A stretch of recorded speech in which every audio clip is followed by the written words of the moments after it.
Well, in 1984, the Museum of Modern Art reopened after a renovation with an exhibition that was entitled An International Survey of Painting and Sculpture.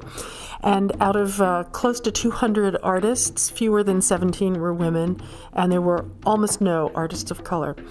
And it was a little annoying because the curator of the show said in the press, this was Kynaston McShine, that anyone who was not included in his show should rethink his career. And just his use of that pronoun, rethink his career, struck us. And we just pushed away at that.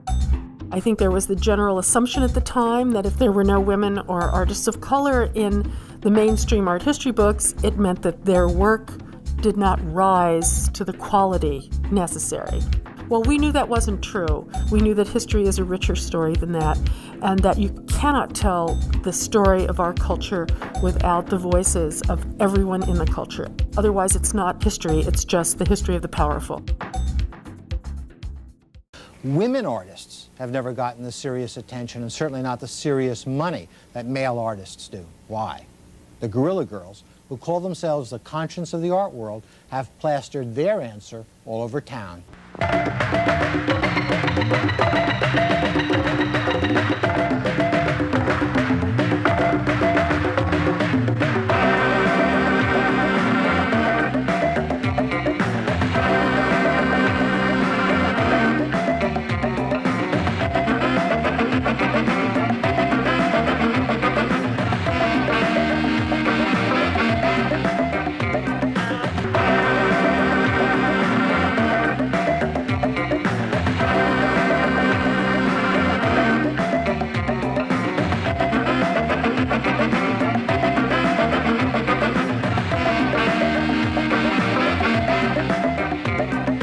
What's very good about our image is that when you look at our masks, you think of what we stand for.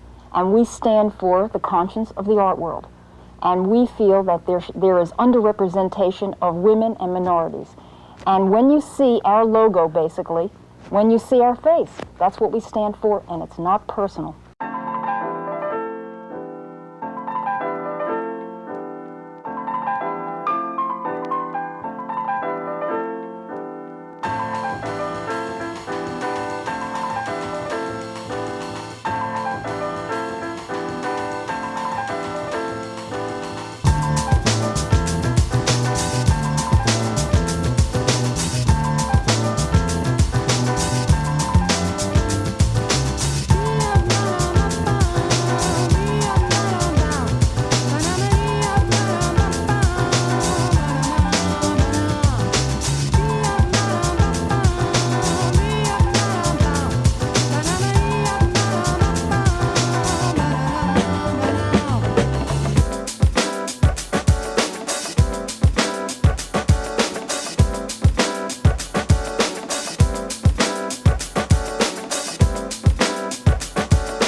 keep making trouble like we do. So the world of artists is great, but the art world sucks. The super rich are controlling the museums, sitting on the boards. Power is being centralized into these few rich people. Like, it's really about the 1%. Unfortunately, the art world right now appears to be about money and about the production of luxury items. Billionaires are making more and more and more, and their taste controls which artists get the big bucks and get the opportunities and get the shows.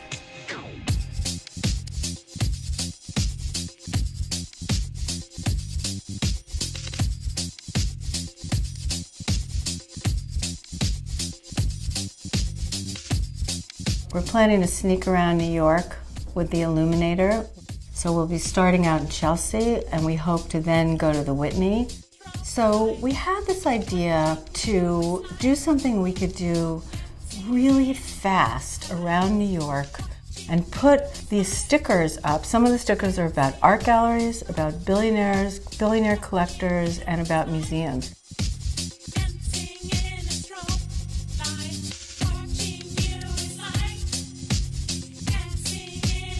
So we wanted to put them up where they belong, on the big galleries, on the museums, and give them out to people, especially so they could do the same thing.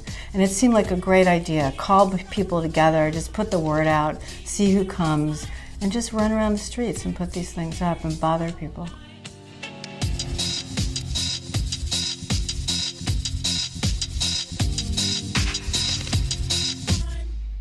It's going to be a Saturday in Chelsea.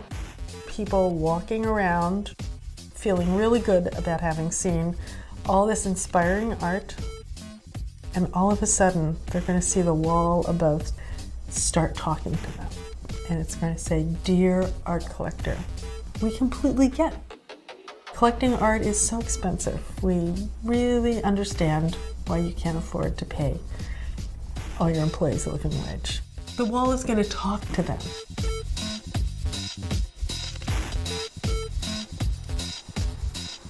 Every time we put something up, people would go bananas. Some people would love it, some people would hate it. So we would sort of work in that space. It's really very productive to provoke people to think about things. And we discovered early on that if you could make someone who disagreed with you laugh, you had a hook inside their brain. Once you were in there, you just might be able to change their minds about things.